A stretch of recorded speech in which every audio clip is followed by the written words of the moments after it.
forever and a day. Joe stood on the street where Karl Gottschalk once lived, staring at the buildings and the people around him. He didn't know what he wanted to do or where he wanted to go. The only connection that he had to the man was the fact that he had once lived on the street years earlier. It was hardly enough to break the case open. He hoped that by standing there he would be able to feel his way to the next stop on his journey. Unfortunately, all he felt were the same feelings as always.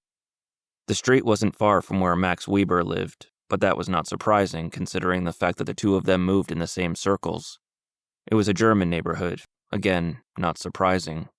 On a couple of nearby walls, Joe could see the faded and torn remains of posters advertising the German-American Bund rally that had taken place months earlier. He studied the posters, trying to feel something about the people who took part in that rally, but all he felt was the creeps. As he started to move down the street once again, Joe looked for patterns and signs. He looked for the dominoes that were waiting to be knocked over, leading him toward his goal, but he couldn't see it, and that fact irritated him. He should have been able to do this. He should have been smarter or better at finding answers, but it seemed like the harder he tried, the fewer answers came to him. Taking a deep breath, Joe tried to put himself in Max Weber's shoes. Where would he have met Karl? Where would they have spent time? Who would they have spent time with? The answer, Joe decided, was Leah Meyer. Wherever those men spent their time, it was someplace where she could enter their lives. A restaurant was possible, but Joe thought that a bar was the far more likely answer. That's where he wanted to look. Just scanning the area around him, Joe could see a handful of bars. He picked the closest and walked inside. The bar was perhaps a little bit nicer than the Capitol, though he would hardly call it classy. Music played on the radio as patrons sat, talking amongst themselves. Moods were higher at this bar than the Capitol. People came here for fun and socializing, not because they wanted to drown out the world. There were pool tables toward the back, darts over to the side. Joe walked to the bar and stood near one of the stools, waiting for the bartender to walk over to him. "What can I get you?" the bartender asked when he was finally on his way over. He was a big guy with a round face and red cheeks. He spoke with a local accent. "I'm looking for someone. I was hoping that you could help me out," Joe told him. Right away, Joe could feel the bartender's guard go up. His pace slowed and he shook his head, saying, "I don't make it my business to mess with other people's business. A woman is missing. I'm just looking for answers. I just need to ask this man a few questions." "I can't help you." "Karl Gottschalk," Joe said, hoping for at least some reaction, but the bartender didn't even appear to be listening. He was holding up his hands and shaking his head. "If you're not going to drink, you're going to have to leave," the bartender told him. Joe looked around the rest of the bar, hoping to see the man in the crowd, but it was useless. The bartender turned to another customer, stopping Joe from any further questions. Joe's only option was to move on to the next bar. Just up the street, he was met with the same reaction from a bartender and two waitresses. Nobody wanted to speak. He could feel them holding back, though he couldn't be sure that they actually knew anything. It was possible that they were simply uncomfortable with the prospect of being seen as a snitch. At the next bar, Joe sat for a while, trying to feel out the crowd and those who worked there. He sat with a beer in front of him, though he hardly touched the drink. Instead, he listened to the conversations around him. He could pick at least a couple of German accents out of the crowd, but that didn't mean anything in this neighborhood. He heard laughter. He saw one woman slap the man she was with. None of this was unusual, and he wasn't sure what he expected to gain from it, but he didn't know what else to do. Nobody was talking. Karl Gottschalk wasn't sitting in any of those bars.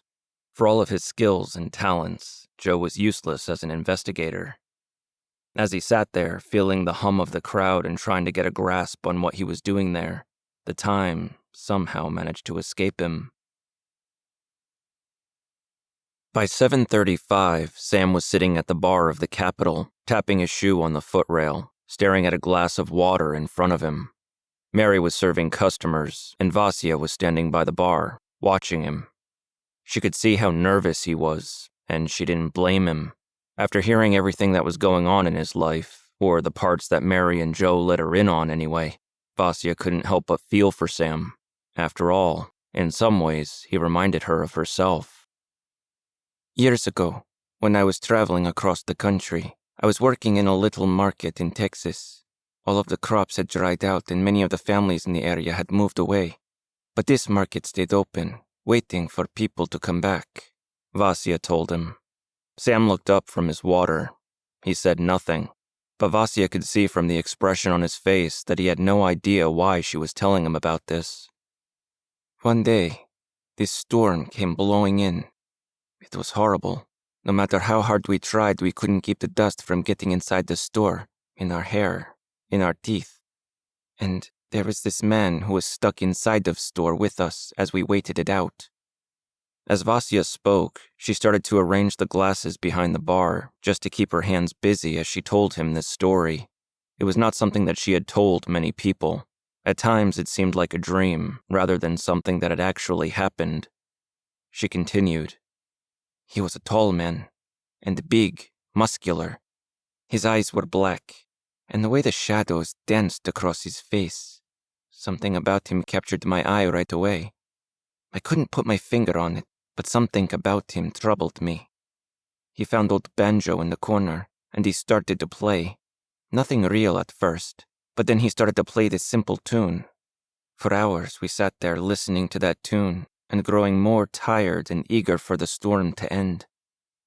And then he began to sing. She looked over to Sam and saw that he was watching her with great interest. As she mentioned the man singing, the corner of Sam's mouth turned up, as though to smile, but he could see that she wasn't smiling, so the smile on his lips never fully formed. He sang names, Vasya said. None that I knew, but he would go on to tell a story about each name. This one struck his head, that one couldn't catch her breath, and each verse ended with one of those people dying. He sang that they were riding on the dust, making their way home. The song sent chills through my spine, but I said nothing. As time went on, the song began to wear on the nerves of the others inside of the market. I was told that each person he named was someone who had lived in that town, someone who had died. But there was no way for this man to know such things. I remember listening to the storm outside as he played, and with each verse I could almost hear those people outside riding in the dust. Oh, I know it sounds silly. I'm sure that it was all in my imagination. But after sitting there, with the sound of the storm outside, my imagination began to get away from me. Or, that's what I thought. Vasya stepped closer to Sam and lowered her voice so that none of the other customers at the bar would be able to hear her. Sam leaned a little bit closer too, never even realizing that he was doing it. Hours passed and the tension was building. One man in the store was growing more and more impatient with the song, yelling at the man singing to be quiet. But the man didn't listen. Finally, the impatient man grabbed the man with the banjo and threw him out into the storm. But the last verse that the man with the banjo sang before he was thrown out. Vasya looked down at the bar and tried to finish the story without tears building in her eyes. What did he sing? Sam asked, sounding like a boy sitting by a campfire. Vasya turned her eyes back to Sam and said, Katrina Baskova, sister of one, stood bravely before the soldier's gun. She said, that belongs to me, and the soldier disagreed. We'll just say the soldier won. Now she's riding in the dust, making her way home. The way Vasya said it, spoken but with a lyrical rhythm, caused Sam to pull back just a bit. Katrina, he asked. My sister. I left her behind in Russia with my parents and brothers. I haven't spoken to any of them since I left. Do you think... I don't know. Vasya shrugged. In my mind, I say it was just a cheap trick. He somehow learned about my sister and the others, and he used that trick to get under our skin. A carnival act. But in my heart, I don't know. Perhaps I never will. What happened to the man, the one with the banjo? Sam asked. I never saw him again. I don't know who he was or whether he lived or died. All I know is that song has been stuck in my head ever since. Sam nodded as though he understood her. He was the first person that she'd ever told the story to who didn't look at her as though she were crazy afterward. Do you believe in monsters? He asked her. After thinking about it for a few seconds, Vasya replied, "Yes." Just then the telephone rang, causing both of them to jump. Sam couldn't help but laugh at himself as Vasya picked up the phone. "Hello, you've reached the capital," she said into the phone. "Vasya?" came Joe's voice. "Vasya, listen, I have a woman coming there to meet with Sam. She goes by the name Annalise Meyer. I want her to help him with his problem. Do you understand?" "Where are you?" "I'm not going to make it. Just tell her that I've been held up looking for her sister. If she doesn't like it, tell her that I'd be happy to stop looking. But whatever you do, make sure she meets Sam. Make sure they talk." "Why?" "It's a long story. Sam knows what's going on. Listen, I have to go. I'll try to get back there as soon as I can." "What does this woman look like?" "She's not your normal customer. You'll know what I mean when you see her." Okay. I'll keep an eye out for her. "Thanks, Vasya. I owe you one." Goodbye." As the phone went dead, Vasya turned her attention to Sam and was about to tell him what Joe said when she noticed a woman standing by the entrance. The woman wore a blue skirt with matching jacket and hat. Her blouse was white, her hair was perfectly styled. She wore black gloves, which were either meant to match her shoes or to keep her from having to touch anything when she visited the poor side of town. Judging by the way she held on to her purse, Vasya decided on the latter. Joe was right. Vasya knew Annalise Meyer as soon as she saw her, and Annalise seemed to pick up on that fact when she saw Vasya staring. When Annalise walked to the bar, Sam sat up straight and brushed off the front of his shirt, either because he wanted to impress the woman who was sent there to help him, or simply because he wanted to impress a pretty lady. "I'm looking for Joe Oster. He asked me to meet him here," Annalise said, looking around the bar as though she wanted to say, "though I'm not sure why." Vasya smiled politely and said, "Joe's running late. He says that he's been held up looking for your sister, and that you should wait here for him." "Oh, he said that." "Please, have a seat. Is there anything I can get for you?" Annalise gave Vasya what she probably thought was a polite smile and said, "No, I'm fine." Matching the woman's smile, Vasya said, "This is Sam Dandridge. He's friend of Joe's." Annalise looked over at Sam, who extended a hand. Annalise placed her own hand in his and allowed him to shake it, as though she were doing him a favor. "It's a pleasure to meet you, ma'am," Sam said.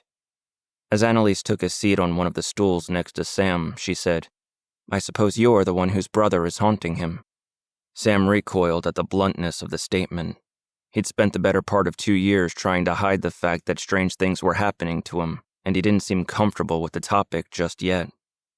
"Well, as I told Joe, I really can't help you. You see, my ability to see and speak with the deceased hasn't worked in quite some time." "He told me that. I was just hoping that you could, I was hoping." Since Sam couldn't seem to get the words out of his mouth, Vasya chimed in. "He was hoping that you'd give it a try." "There's really no point," Annalise told them.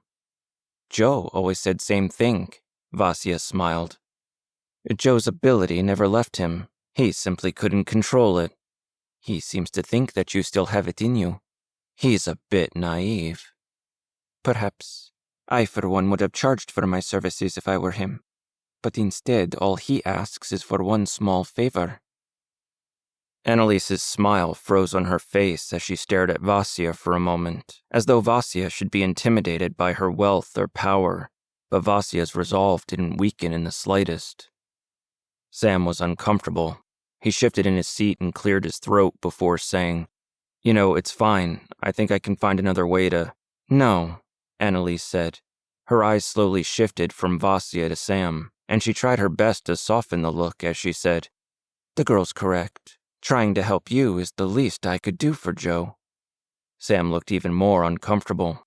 He looked past Annalise toward the other side of the bar, where Mary was sweeping the floor. He kept his eyes on her until he was more at ease. Annalise took a deep breath and stared at Sam for several seconds. She took his hand and held it in her own. She then closed her eyes and appeared to be focusing. Vasya watched as Annalise furrowed her brow and tilted her head, as though listening to some voice that only she could hear. "Is there anyone here with us?" Annalise asked nobody in particular. Sam looked to Vasya, who just shrugged in response. This used to be so simple, Annalise said under her breath. She shifted a little bit and opened her eyes, looking around the bar. She appeared anxious as she said, When I was younger, all I had to do was walk into a room and I could see them. I could talk to them just like talking to anyone else. It wasn't even hard. But you can't now? You can't see anyone? Sam asked. Not for years. Annalise let go of Sam's hand and turned toward the bar. She looked at Vasya and said, Could I have a glass of gin? Vasya nodded and went to work getting the drink for Annalise. Annalise continued to talk to Sam as she said, Joe told me that you've been visited by your brother, that he needs something. My cousin, Sam corrected. Joe says he's scared, like there's something bad coming and he's trying to warn us.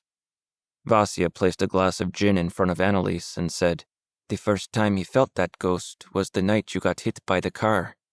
So the ghost warned him about the attack and led him straight to you. Vasya nodded, doing a very bad job of hiding her dislike of the woman. It's just a shame that he couldn't get here in time, Sam added. I hope you're feeling better. Annalise gave Sam what almost seemed like a sincere smile and put her hand on top of his as she said, Thank you. I'm healing nicely. He must have gone to 10 bars and asked the same questions at each. Every time he asked, he got the same response. Nobody knew who Karl Gottschalk was. Nobody knew where he went, or so they told him. Once or twice, Joe felt the bartenders holding back. He felt the patrons take notice of him. Whether this was because they knew Karl or just because they didn't like a stranger asking questions, he didn't know. But what he did know was that he was a lousy detective. As he stood in the latest bar, Joe could already tell that he would gain nothing by asking questions. There was no music playing. The lighting was weak. The conversations were hushed. It was a place where people went when they didn't want to be seen. Joe walked to the bar and leaned toward the bartender. When he spoke, it was in the same hushed tone as everyone else in the place. I'm looking for a man named Karl Gottschalk, Joe said to the bartender. The man behind the bar might as well have been made of stone. Joe picked up little emotion from him.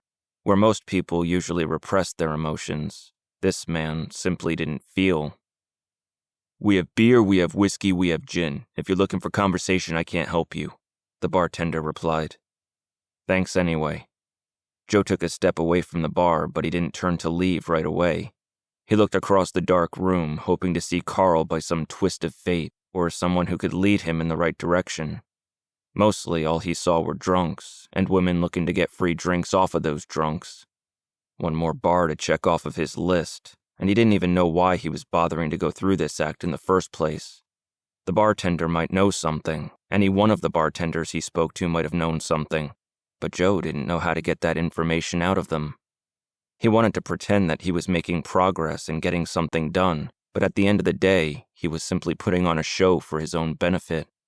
He turned to walk out of the bar. As he made his way toward the door, he could barely see the people who sat at the nearby tables. The poor lighting cast shadows across most of the faces, providing enough light for customers to see their drinks, but little else. That's why Joe found it strange when he caught a glimpse of one table by the door, covered with papers. Who would come into a place like that to work? Well, came a vaguely familiar voice from the man sitting at that table.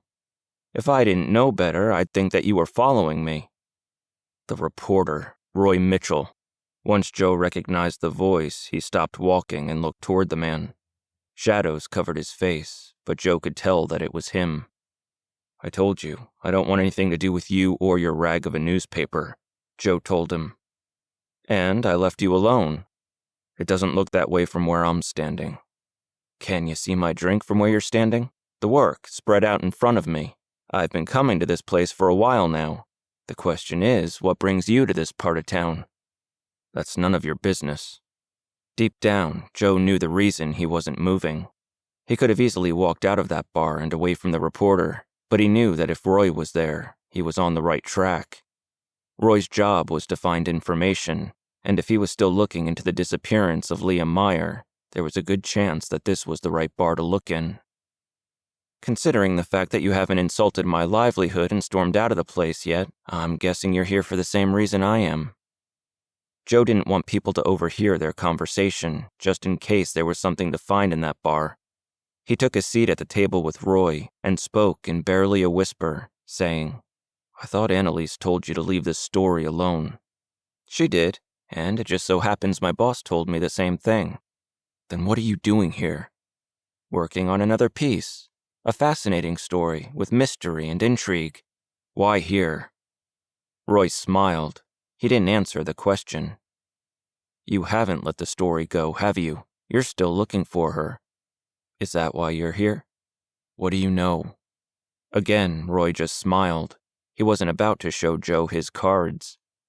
Joe looked around the place, checking to see if anyone was watching them, though he wouldn't have been able to see them if they were. He looked Roy in the eyes, knowing that Roy wasn't going to say anything. Talking to the reporter was a waste of his time. He wanted to stand up and walk out of that place, but he couldn't. If Roy was there, the information was there. He simply didn't know how to get to that information. Apparently, Roy couldn't get to the information either. Otherwise, he wouldn't be sitting in that bar watching people come and go. After sitting in silence, staring at each other for several seconds, Roy shrugged and asked, "Is that all? Because I really should be getting back to my work." "You know that the key is somewhere in this place, don't you?" "I thought you were the psychic." "I told you I'm not psychic." "That's right. I must have forgotten." Roy nodded. He thought for a moment or two, and then told Joe, "Look, the thing is, I know that Leah Meyer used to wet her whistle in this place. Probably used to wet a few other people's whistles too, from what I hear." Joe took in the information. It made sense. If Leah met Max Weber in this place and Max Weber drank with Carl Gottschalk, that bar could be the biggest break that Joe had found yet. "So you've been coming here looking for Leah?" Joe asked. "Leah, her boyfriend Max, anyone who might know where they might have gone off to. But see, the thing is, the people in this place aren't the talkative type. We could be 5 feet away from the fella who knows where she is and we'd never even know it." "Then why come here? Why sit here every night?" "I wouldn't say it was every night. A couple of times this week, I suppose." "You know what I mean." "I come here because I'm waiting for the next break, and it looks like tonight's my night." "What do you mean?" "You're here, and you have a way of getting information, isn't that right?" "Not the way you're thinking," Joe replied, thinking about what Roy was saying. If there was information to be found, he might be able to get that information somehow, but he'd need to do it the right way. He'd need to find a way to get an emotional reaction from the people in the bar, and follow the emotions until he could find the person who knew something. Roy was picking up on Joe's thought process. He was watching Joe closely, waiting for Joe to think of a plan. Joe just wished that he could do what he needed to do without Roy looking over his shoulder. As Joe thought, his eyes moved downward toward the table and the papers that were spread across it. There were handwritten notes, most of which Joe couldn't make out. What he did see, as clear as day, was a name: Harvey Jenkins. When he saw Joe looking, Roy tried to gather the papers and keep Joe from seeing them, but he wasn't fast enough. Joe grabbed that piece of paper and turned it over so that he could read what it said. "Harvey Jenkins," Joe said. "What is this? What are you writing now?" "It has nothing to do with you." "But it does have something to do with Mary." "Not in the slightest." Joe skimmed the paper, reading all about what happened to Harvey in the words of Christopher Jenkins. He then put the paper down and told Roy, "You need to leave this story alone." "I can't do that. The people have a right to know." "Know what? That a man is dead? That his family is in shambles? And the people in charge never even acknowledged his existence, much less his death." "You say that this doesn't have anything to do with Mary, but this is all about her if you ask me.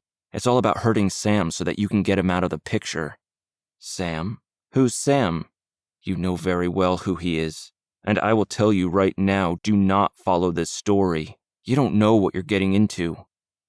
Roy's eyes narrowed, and Joe knew that he'd made a mistake. Sweetening the pot was hardly the best way of getting a reporter off the trail of a good story.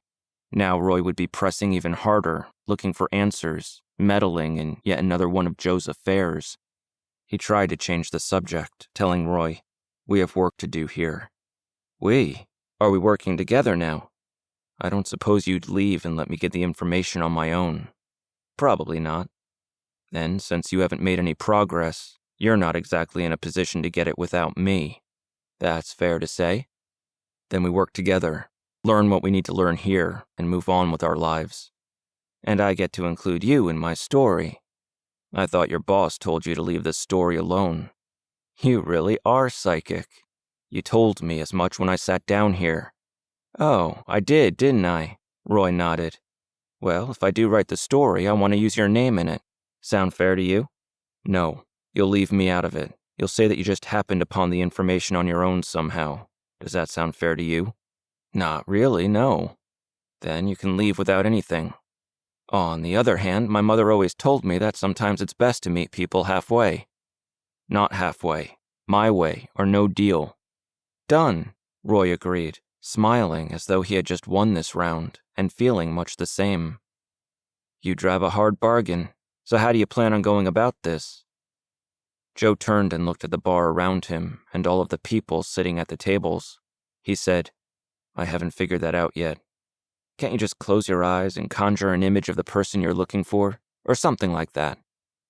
Joe turned to Roy and shot him an annoyed look as he dryly said, "Yes, that's why I'm talking to you right now." "Fine," Roy accepted. "Then how does your ability work?" Joe almost answered the question before he realized who he was talking to. When he remembered what Roy did for a living and what he'd already written, he stopped himself short of answering. Working together at all seemed like a bad idea. Roy put his hands up and sat back in his chair. He said, "Fine. If that's how you want things to be, then don't tell me. But you're obviously not getting anywhere on your own." Still uncomfortable, Joe had to accept that he was making little progress in finding Carl Gottschalk by interviewing bartenders whose job it was to keep their mouths shut. After trying to talk himself out of it several times and failing, Joe quickly blurted, "I feel their emotions. I feel all of what you feel. That's what I do." Roy smiled. "What am I feeling right now?" "Like a pain in my neck." "Uncanny." Roy leaned forward and turned toward the others in the bar. "How about them?" Joe shook his head and said, "The usual. Some happy, some not. Some angry, some frisky, guarded, nervous, amused." "And you feel all of that at the same time. How are you not locked up in an asylum by now?" Joe chose not to answer that question. Roy had no choice but to accept his silence as an answer. Roy thought for a moment and then asked, "So, if I knew where Max Weber was right now, and I didn't want you to know that I knew, and you mentioned his name or something like that, would you know that I knew?" "It's hard to say. I suppose so. I might feel their guard go up, or they might get nervous, something like that." "Right," Roy barely mumbled, scratching his chin and focusing on the crowd, deep in thought. "Can you figure out who is who?" "From a distance or up close?" Joe asked. "From here, I guess." Joe thought about it. Large crowds were difficult sometimes, with emotions blending together. But if he focused, he could isolate one emotion in the crowd and figure out who it was coming from. It wasn't an exact science, but it should be possible, so he nodded just slightly. "Great," Roy told him. He started gathering his notes and putting them all into a folder. "Now you hold on to this for me, no peeking, and I'll see about getting people to react." "How?" "The same way I always do. I'll ask them if they know where Max is." Joe nodded. He then thought about his options for a second and said, "Only try a different name. Carl Gottschalk." "Who's that?" "The Nazi that Max Weber got himself involved with." Roy's eyes darted up to Joe's, as though to see if he were being serious. Joe nodded. "Are we talking about one of those Bund kids, or fresh off the boat and certified by whatever board they have over there?" "Well, I'll be." Roy was amused at first, perhaps a little bit excited at the chance to crack a story like this one. Those feelings wavered as a hint of nervousness entered into the mix. So then all these people in here could be genuine Nazis then? Roy asked. Joe nodded. Swell. Roy grinned, though he had a bit less lightness to his movements now. He handed Joe the folder and said, Hold on to this for me. I'll talk to people. You feel what they feel. If they kill me for poking my nose into German business, you just tell Mary I went out fighting for my nation. I'll tell her that you died a hero, Joe said sarcastically as he took the folder. Roy walked away from the table to the nearest table where people were sitting. He spoke to them, though Joe couldn't hear what they were saying.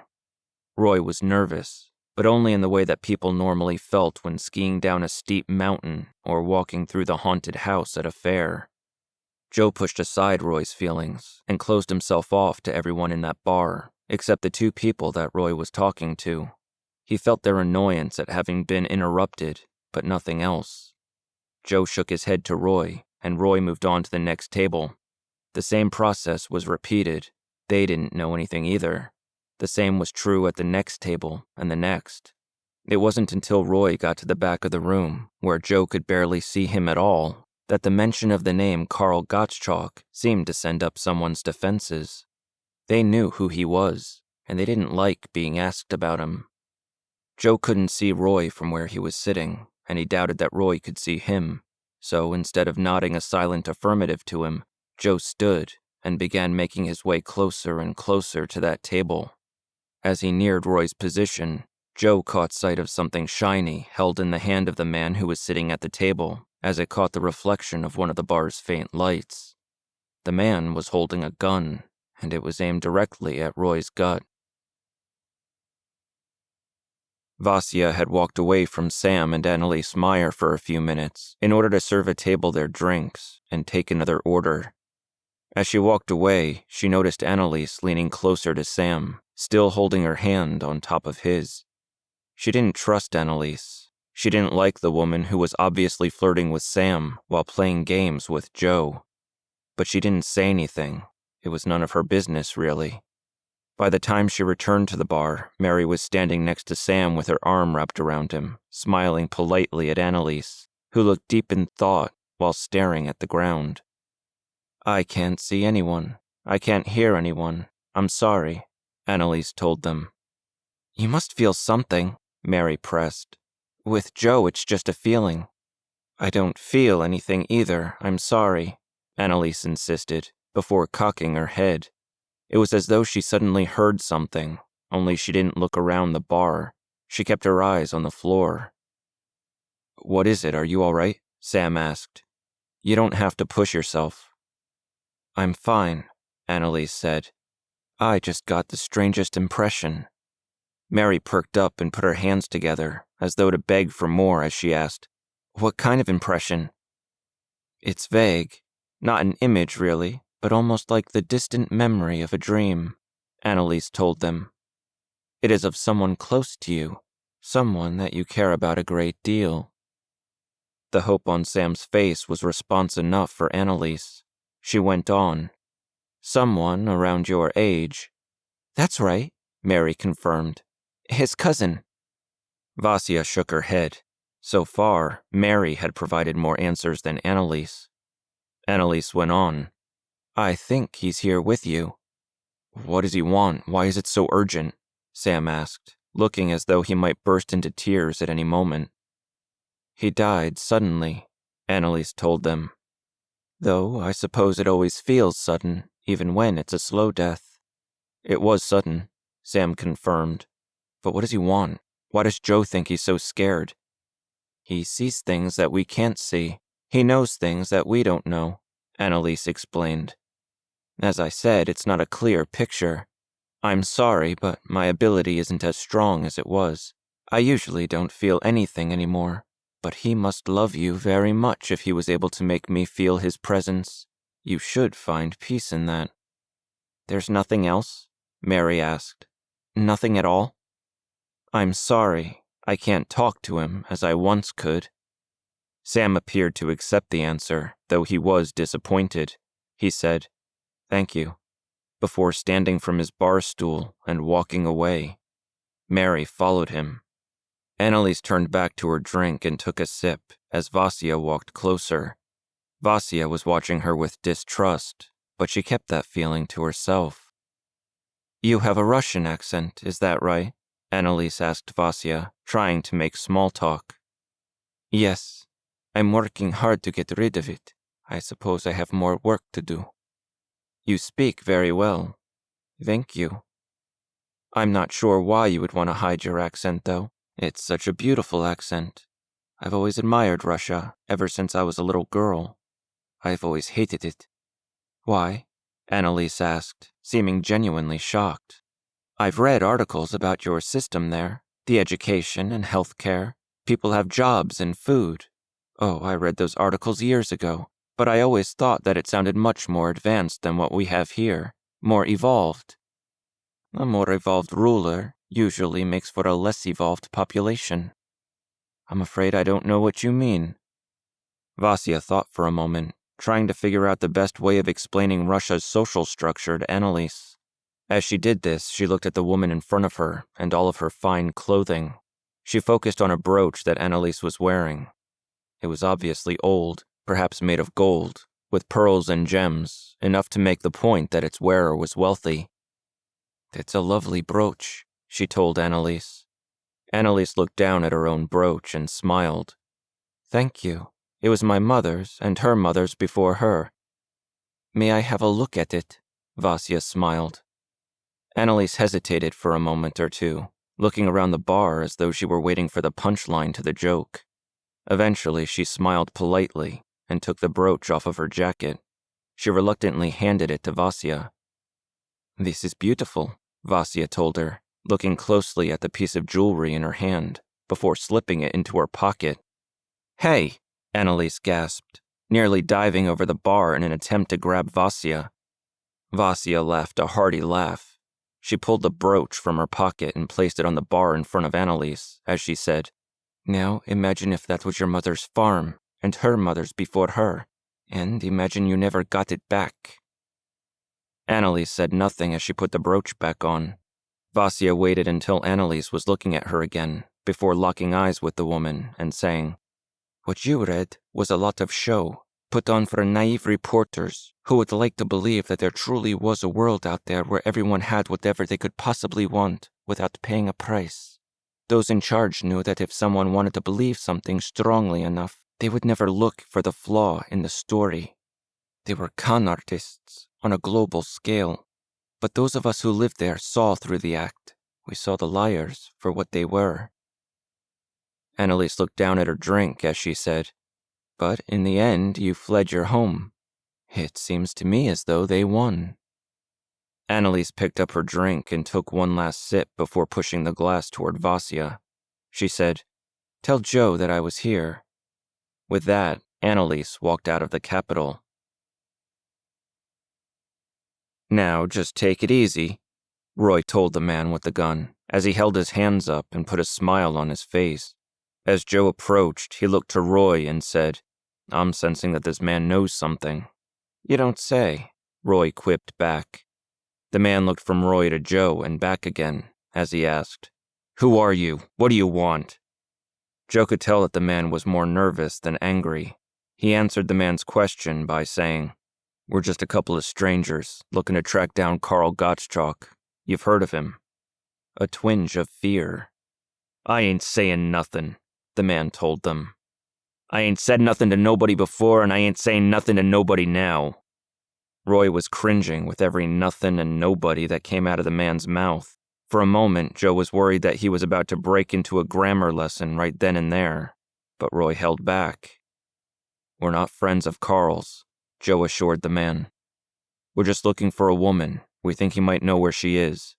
I ain't said nothing to, the man started, before Roy cut him off. Nobody, yeah, we got that. Joe stopped Roy from speaking by saying, We're not the police. We're just looking for the woman. And if I say anything to you, it's my head they'll be pulling out of the river. So Karl is a killer, Joe asked. I never said that. Roy cut in. I believe it was strongly implied. I never said it, the man insisted. I don't mess with other people's business, and if you want to get out of here alive, you better stop asking. We'll leave, Joe told the man with the gun. We won't bother you again. The question is, will he?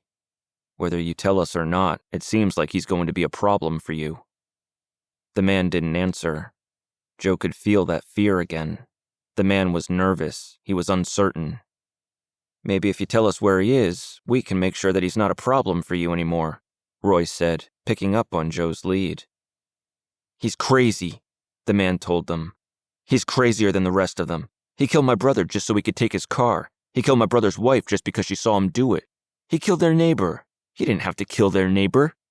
Except he couldn't stop himself once he got started. Must have been some car, Roy joked, though neither the man with the gun nor Joe seemed interested in humor at the moment. Ignoring Roy, Joe asked, "What kind of car was it?" "Just an old Ford." "What color?" "Green." "Do you know where he lives?" Roy cut in. "Not anymore." The man put the gun down on the table and swallowed the rest of his drink. Joe looked around the bar, expecting to see people watching them or calling the police to report the man with the gun, but nobody appeared to care. Turning back to the man, he asked, "When was the last time you saw him?" "Maybe a month ago. He lived over the Door Bakery, but that place has been empty for weeks." "Anything else you can tell us?" Roy asked. The man shook his head and said, "Just that I wouldn't make any long-term plans if you're going to hunt this guy down. He means business." "We'll take it under advisement, thanks," Joe told the man, before turning and walking toward the door. Roy was close behind him, grabbing the folder out of Joe's hand as they went along. "So, what's the plan now?" Roy asked Joe, eager to get on with the next piece of business as they left the bar and started to walk down the sidewalk. "Now nothing. You go home. I go to the Capitol to see if anyone's still waiting for me." "Aw, come on now. I thought we were a team now. Your psychic powers and my investigative know-how. Who can stop us?" Joe couldn't help but sigh as he prepared to speak, but Roy raised his hand and said, I know, you're not a psychic. I was supposed to meet Annalise at the bar. We have some business to discuss." "Can I come? I'm always up for a few drinks." "I'm meeting Mary and her boyfriend, too." "That might be a little awkward, but I think we can make it work." Joe stopped walking and asked, "What will it take to get rid of you?" "A promise that you won't go looking up this Carl fellow's last known address without me. And you trust me to keep that promise." "You're an honorable man." Joe thought for a moment before he said, "Fine. Tomorrow at 10. We'll meet outside the bakery, assuming you can find it without me." "I'll manage. See you then." By the time he got to the Capitol, Annalise and Sam were both gone. When Joe walked through the door, he spotted Mary cleaning empty glasses off of a table and walked to her. "You're late," she said to him, barely looking up at him at all as she spoke. Following her back to the bar, he said, "I was following up on a lead. It took longer than I expected." "Following up on a lead? What are you, a detective?" "Not a very good one. What'd I miss?" Mary took a deep breath and leaned against the bar as she said, "Not much. Sam spoke to that girl you sent over." "Did she see anything?" "Not so much as felt." "What does that mean?" Mary shrugged and said, "She said it was some sort of vague image, like an old dream or something." "What kind of image?" "Well, she said it was Harvey and that he loved Sam very much, and that Sam should find peace in that. She said that Harvey sees things that we don't see, but she couldn't say what that meant." "That's all?" Joe asked, somewhat disappointed. After what he felt from Harvey, he expected more than an expression of love. Mary shrugged again. "Sam was hoping for more too. He seemed kinda disappointed when he left." "I can imagine." With a half-hearted smile, Mary said, "I have to take some orders." As she walked away, Joe took a seat at the bar where Vasya was already pouring a cup of coffee. "You look tired," she said to him. "I spent the night hunting down information on a deranged Nazi with that reporter who's been hounding Mary and me." "Did you find him?" Joe shook his head and then said, "But we're getting closer, I think. And if I can find him, we might be able to track down Max Weber. Find him, and we might find the girl." "Maybe," Vasya replied. But there was something about the tone of her voice as she said it that caught Joe's attention. She seemed unconvinced. You don't think I'll find her? He asked her. I'm not sure there's anyone to find. What does that mean? It means... How well do you know this Meyer woman? Well enough, I suppose. Why? Vasya chose her words carefully as she answered. When she was talking to Sam, I noticed some things. Little things, I suppose. The way she looked at him, the way she looked at me. I know she can be a handful. She's not used to spending time in this part of town. It wasn't that, Vasya told him. It's what she said about Harvey, the way she said it. What about it? She lied.